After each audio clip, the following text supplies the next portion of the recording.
हाँ जी प्यारे बच्चों नमस्कार। अज आप गल करांगे 7वीं जमात पंजाबी पुस्तक पाठ नंबर 10 शेरनियाँ।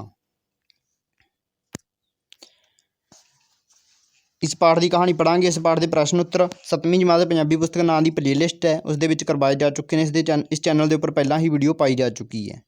हुण आपां इस पाठ की कहानी पढ़नी शुरू करते हैं।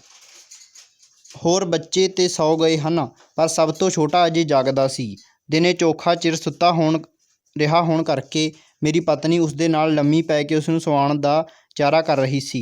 साडी सलाह सी कि सौण तो पहलां कुछ चिर शहर घर आईए, पर काके दे सौण तੀਕ किस तरह जा सकदे सां, नाले उसनूं चुकना भी औखा सी। इसलिए मैं पहलां इकल्ले ही जाण दा फैसला कीता। मेरी पत्नी मगरों आके मेरे नाल रल सकदी सी। चंगा मैं चलना वां, मैं मंजी तो उठदे होए कहा। जदों सौं गया तू वड्डी पार्क विच आ जावीं, मैं उत्थे ही होवांगा। बस मैं हुणे इसनूं सुवा के आ जानी हाँ। गल्लां करदिआं कोल नहीं सौंदा। जरा कू आप झूठी मुठी दीआं अखां मीटीए तां झट सौ जांदा ए। मेरी पत्नी ने मैनूं अते अपने आप नूं तसल्ली दित्ती। मैं इकल्ला बाहर तुर पिया। माडल टाउन की इस सड़क के दोहें पासी मकानां विच बत्तियां अजे जग रहीआं सन। लोकी सुत्ते ते नहीं सन पर सौण वाले जापदे सन। पार्क बहुत वड्डी सी। हेठां साफ पद्धरी जमीन ते घाह उगाया होया सी ते आले दुआले तार लगी हुई सी। लंघण लई विच किते खप्पे छड्डे होए सन। एक पासे सड़क लंघदी सी जिस ते जग रहीआं बत्तियां पार्क विच चानण सुटदियां सन। इस तरह पार्क विच इन्ना कुछ चानण सी जिन्ना 8 कुछ दिनां दे चन्न दा हुंदा ਏ ते सड़क के कंढे उतले दरख्तां दे लम्मे लम्मे परछावे पार्क विच डिगदे सन ते कई थावां ते हनेरा कर रहे सन। पार्क दुआले दी तार विचले राहां दा मैनूं पता सी पर इस वेले राहों लंघण दी थां मेरा तार टप के ही जाण नूं जी कीता। तार लंघ के एक सिरिਓਂ मैं दूजे सिरे नूं टुर पिया।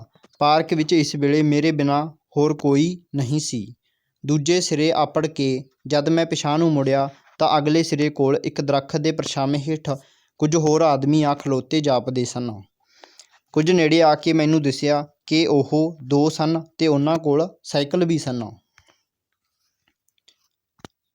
है ਇਹ ਤੇ ਕੁੜੀਆਂ सन, दुपट्टे हेठां लमक रहे सन। ਇਹ इस वेले साइकल लै के खड़ियां इत्थे की कर रहीआं ने, किधरे जाना होना है। पर इस वेले जदों माडल टाउन दे शौकीन ते बहुती देर तक जागण वाले लोक भी सौण नूं फिरदे ने, इन्हां कित्थे जाना है। हुण फिर मैं पार्क के दूजे पासे जा रहा सां, कुड़ियां तो दूर वाले पासे। थोड़ी जिही धौण पुआ के मैं पिछां वेखिया, कुड़ियां उत्थे ही खलोतीआं सन। कुछ पैर अगे जाके मैं फिर वेखिया, कुड़ियां अजे भी उत्थे ही खड़ियां सन। जदों मैं सिरे ते अपड़ के पिछां मुड़िया तां भी कुड़ियां उत्थे ही खड़ोतीआं सन। वेखण नूं ते असीं दोवें धिरां आपो अपने काम लगीआं होईआं सां। मैं शहर विच ते ओह उड़ीक विच। पर मेरी शहर दा भाव उन्हां दी उड़ीक दा अंत वेखਣਾ सी ते ओह शायद मेरी शहर दा अंत उड़ीक रहीआं सन। अजीब नाटक हो रिहा सी। हुण मैं दूजी वार उन्हां वल नूं तुरिया आ रिहा सां। कुछ नेड़े आके मैनूं पता लगा कि ओह गल्लां कर रहीआं ने। जदों मैं होर नेड़े आया तां ओह गल्लां करनों भी हट गईआं। थोड़ी दूर जाके जद पक्की सड़क दा मोड़ आया, अगों मेरी पत्नी आ रही सी। काके ने बड़ा चिर ला दित्ता सौंदिआं, इसलिए मैनूं देर लग गई ਏ। आओ एक चक्कर होर ला आईए पार्क दा, उस मंग कीती। असीं फिर पछां टुर पए। जदों असीं ओह मोड़ मुड़े तां पार्क विच दो साइकलां परां नूं जा रहीआं सन। उड़ीक के ओह कुड़ियां आपे ही टुर चलीआं ने, मैं सोचिआ। अजे असीं बाहर सड़क ते ही सां कि ओह साइकल पिछां नूं घुम पए। पार्क दे इस सिरे दे नेड़े आके ओह दोवें साइकल फिर मुड़ गए। ਇਹ ਕੁੜੀਆਂ ਤੇ ਖਬਰੇ ਸਾਈਕਲ ਚਲਾਉਣ ਦੀ ਜਾਂਚ ਸਿੱਖ ਰਹੀਆਂ ਨੇ। ਮੇਰੀ ਪਤਨੀ ਵੀ ਮੇਰੇ ਵਾਂਗ ਸਾਈਕਲਾਂ ਵੱਲ ਹੀ ਦੇਖ ਰਹੀ ਸੀ। ਕਹਿਣ ਲੱਗੀ, ਪਤਾ ਨਹੀਂ ਇਹ ਕਿਹੜੀਆਂ ਨੇ ਸਾਈਕਲ ਸਿੱਖਦੀਆਂ। ਮਾਡਲ ਟਾਊਨ ਦੀਆਂ ਢੇਰ ਸਾਰੀਆਂ ਕੁੜੀਆਂ ਨੂੰ ਉਹ ਜਾਣਦੀ ਸੀ। ਜਦੋਂ ਅਸੀਂ ਪਾਰਕ ਵਿੱਚ ਵੜੇ ਤਾਂ ਕੁੜੀਆਂ ਸਾਈਕਲਾਂ ਤੋਂ ਉਤਰ ਗਈਆਂ ਅਤੇ ਪਹਿਲਾਂ ਵਾਂਗ ਉਸੇ ਦਰੱਖਤ ਦੀ ਛਾਵੇਂ ਖਲੋ ਗਈਆਂ। ਮੇਰੀ ਪਤਨੀ ਉਹਨਾਂ ਕੁੜੀਆਂ ਨੂੰ ਪਛਾਣਨਾ ਚਾਹੁੰਦੀ ਸੀ। ਅਸੀਂ ਟਹਿਲਦੇ ਟਹਿਲਦੇ ਉਹਨਾਂ ਦੇ ਨੇੜੇ ਹੁੰਦੇ ਗਏ। ਜਨਾਨੀ ਨਾਲ ਹੋਣ ਕਰਕੇ ਮੈਨੂੰ ਉਹਨਾਂ ਦੇ ਨੇੜੇ ਜਾਂਦਿਆਂ ਕੋਈ ਡਰ ਨਹੀਂ ਸੀ। ਤੁਸੀਂ ਉੱਤਰ ਕਿਉਂ ਗਈਆਂ ਹੋ? ਇਹ ਤਾਂ ਸਰੋਜ ਤੇ ਬੀਨਾ ਨੇ। ਉਸਨੇ ਉਹਨਾਂ ਵੱਲ ਹੱਥ ਕਰਕੇ ਮੈਨੂੰ ਦੱਸਿਆ ਤੇ ਫਿਰ ਉਹਨਾਂ ਨੂੰ ਕਿਹਾ, ਚਲਾਓ ਚਲਾਓ ਜਰਾ ਅਸੀਂ ਵੀ ਵੇਖੀਏ। ਥੱਕ ਗਈਆਂ ਵਾਂ, ਜਰਾ ਸਾਹ ਲੈ ਕੇ ਚਲਾਵਾਂਗੀਆਂ। ਜਿਹੜੀ ਉਹਨਾਂ ਵਿੱਚੋਂ ਸਰੋਜ ਸੀ ਉਸਨੇ ਬਹਾਨਾ ਬਣਾਇਆ। ਇਹ ਆਪਣੇ ਆਪ ਨੂੰ ਮੇਰੀ ਪਤਨੀ ਦੇ ਬਹੁਤਾ ਨੇੜੇ ਸਮਝਦੀ ਜਾਪਦੀ ਸੀ। ਕਦੋਂ ਕੁ ਦੀਆਂ ਚਲਾਉਂਦੀਆਂ ਪਈਆਂ ਹੋ? ਮੇਰੀ ਪਤਨੀ ਨੇ ਉਹਨਾਂ ਦੇ ਥੱਕ ਜਾਣ 'ਤੇ ਪੁੱਛਿਆ। ਨਹੀਂ ਭੈਣ ਜੀ, ਅਜੇ ਤਾਂ ਅਸਾਂ 2-3 ਚੱਕਰ ਹੀ ਲਾਏ ਨੇ। ਉਂਝ ਸਾਨੂੰ ਸੰਗ ਆਉਂਦੀ ਏ, ਬੀਨਾ ਨੇ ਕਿਹਾ। ਸ਼ਾਇਦ ਉਸਨੇ ਬੁੱਝ ਲਿਆ ਸੀ ਕਿ ਮੈਂ ਹੀ ਉੱਥੋਂ ਸੈਰ ਕਰਦਾ ਗਿਆ ਸਾਂ ਤੇ ਇਸ ਲਈ ਠੀਕ ਠਾਕ ਦੱਸ ਦਿੱਤਾ। ਸੰਗ ਕਰਕੇ ਹੀ ਇਸ ਵੇਲੇ ਆਉਂਦੀਆਂ ਹੋ, ਹੋਰ ਕੀ ਕਰੀਏ, ਪਾਰਕ ਵਿਹਲੀ ਹੀ ਇਸ ਵੇਲੇ ਹੁੰਦੀ ਏ। ਤਿੱਖੇ ਜਵਾਬ ਦੇਣ ਲਈ ਗੱਲ ਫਿਰ ਸਰੋਜ ਨੇ ਫੜ ਲਈ ਸੀ। ਤੇ ਇੰਨਾ ਤੁਹਾਨੂੰ ਕੀ ਚਾਅ ਚੜਿਆ ਏ ਸਾਈਕਲਾਂ ਦਾ? ਅੱਧੀ ਰਾਤ ਨੂੰ ਲੁਕ ਲੁਕ ਕੇ ਸਿੱਖਦੀਆਂ ਫਿਰਦੀਆਂ ਹੋ। ਨਹੀਂ, ਚਾਅ ਕਾਹਦਾ ਏ, ਬਸ ਲੋੜ ਏ। ਲੋੜ ਕੀ? ਹੁਣ ਸਾਈਕਲਾਂ 'ਤੇ ਪੜ੍ਹਾਉਣ ਜਾਇਆ ਕਰੋਗੀਆਂ? ਹਾਂ, ਵੇਖੋ ਨਾ ਭੈਣ ਜੀ, ਬੀਨਾ ਫਿਰ ਸਮਝਾਉਣ ਲੱਗੀ। ਪਹਿਲਾਂ ਘਰੋਂ ਟੁਰ ਕੇ ਬੱਸ ਅੱਡੇ ਜਾਓ, ਫਿਰ ਬੱਸ ਅੱਡੇ ਤੋਂ ਉਤਰ ਕੇ ਟੁਰ ਕੇ ਪਿੰਡ ਅੱਪੜੋ। ਸੜਕ ਤੋਂ ਮੀਲ ਦੂਰ ਪਿੰਡ ਨੇ ਜਿੱਥੇ ਅਸੀਂ ਪੜ੍ਹਾਉਂਦੀਆਂ ਵਾਂ।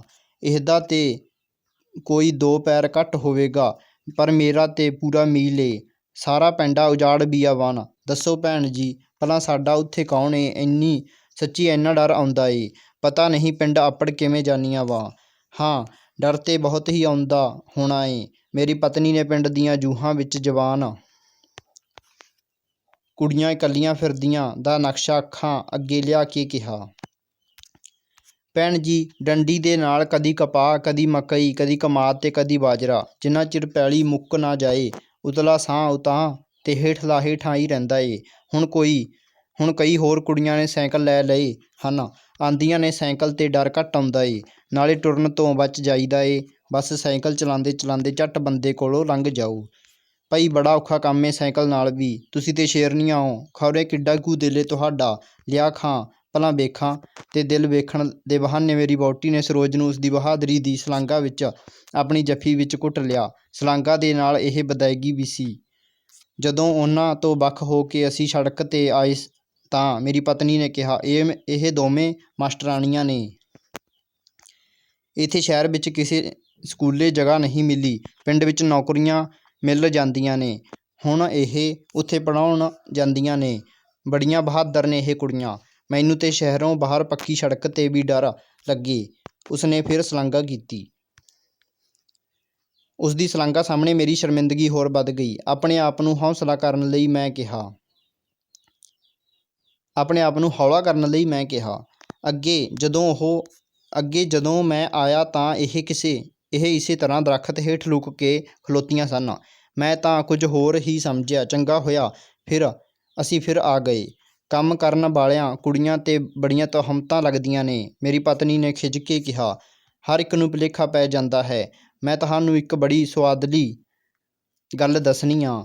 ਇੱਕ ਵਾਰੀ ਮੈਂ ਤੇ ਮੇਰੀ ਭੈਣ ਫਿਰੋਜ਼ਪੁਰ ਆਪਣੇ ਘਰ ਅੱਗੇ ਸਵੇਰੇ ਘੁਸਮੁਸੇ ਜਿਹੇ ਵਿੱਚ ਫਿਰ ਰਹੀਆਂ ਸਾਂ। ਸਾਹਮਣਿਓਂ ਕਾਹਲੀ ਕਾਹਲੀ ਟੁਰਦੀ ਇੱਕ ਕੁੜੀ ਆਈ।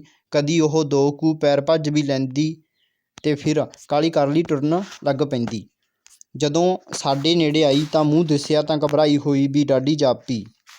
ਅਸੀਂ ਬੜੀਆਂ ਹੈਰਾਨ ਹੋਈਆਂ। ਸੈਰ ਕਰਨ ਵਾਲੀਆਂ ਕੁੜੀਆਂ ਤੇ ਇਸ ਤਰ੍ਹਾਂ ਨਹੀਂ ਭੱਜਦੀਆਂ, ਨਾ ਹੀ ਉੱਧਰ ਸਟੇਸ਼ਨ ਜਾਂ ਮੋਟਰਾਂ ਦਾ ਕੋਈ ਅੱਡਾ ਸੀ। ਭਲਾ ਕਿੱਥੇ ਜਾਂਦੀ ਐਂ? ਇਹ ਜਾਣਨ ਲਈ ਅਸੀਂ ਵੀ ਉਹਨਾਂ ਦੇ ਪਿੱਛੇ ਟੁਰ ਪਈਆਂ। ਉਹ ਅੱਗੇ ਅੱਗੇ ਤੇ ਅਸੀਂ ਮਗਰ ਮਗਰ। ਉਹ ਟੈਲੀਫੋਨ ਐਕਸਚੇਂਜ 'ਚ ਮੁੜ ਪਈ। ਅਸੀਂ ਸਮਝ ਲਿਆ ਕਿ ਟੈਲੀਫੋਨ ਆਪਰੇਟਰ ਸੀ ਤੇ ਉਸਨੂੰ ਕੇਵਲ ਡਿਊਟੀ ਤੋਂ ਦੇਰ ਹੋ ਗਈ ਸੀ।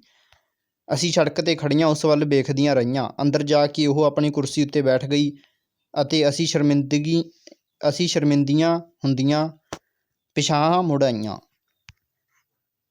ਤਾਂ ਬੱਚਿਓ, ਇਸ ਪਾਠ ਦੀ ਜਿਹੜੀ ਕਹਾਣੀ ਆ ਉਹ ਪੂਰੀ ਹੋ ਚੁੱਕੀ ਹੈ। ਠੀਕ ਹੈ, ਇਸ ਦੇ ਵਿੱਚ ਔਰਤਾਂ ਦੇ ਬਾਰੇ ਦੱਸਿਆ ਗਿਆ ਕਿ ਉਹ ਕੰਮ ਕਰਨ ਦੇ ਲਈ ਅੱਗੇ ਆ ਰਹੀਆਂ ਨੇ। ਠੀਕ ਹੈ, ਸਾਈਕਲ ਸਿੱਖ ਰਹੀਆਂ ਨੇ ਅਤੇ ਉਹਨਾਂ ਨੂੰ ਸ਼ੇਰਨੀਆਂ ਕਿਹਾ ਗਿਆ ਕਿ ਉਹ ਕਿਸ ਤਰ੍ਹਾਂ ਇੱਕ ਹੌਸਲੇ ਦੇ ਨਾਲ ਇੱਕ ਸਮਾਜ ਦੇ ਵਿੱਚ ਅੱਗੇ ਵੱਧ ਰਹੀਆਂ ਨੇ। ਅਤੇ ਇਸ ਪਾਠ ਦੇ ਪ੍ਰਸ਼ਨ ਉੱਤਰ ਤੁਸੀਂ ਚੈਨਲ ਦੇ ਉੱਪਰ ਪਹਿਲਾਂ ਵੀਡੀਓ ਪਾਈ ਜਾ ਚੁੱਕੀ ਹੈ, ਉਸ ਤੋਂ ਕਰ ਸਕਦੇ ਹੋ। ਅਗਲਾ ਪਾਠ ਜਲਦ ਲੈ ਕੇ ਹਾਜ਼ਰ ਹੋਵਾਂਗੇ। ਧੰਨਵਾਦ।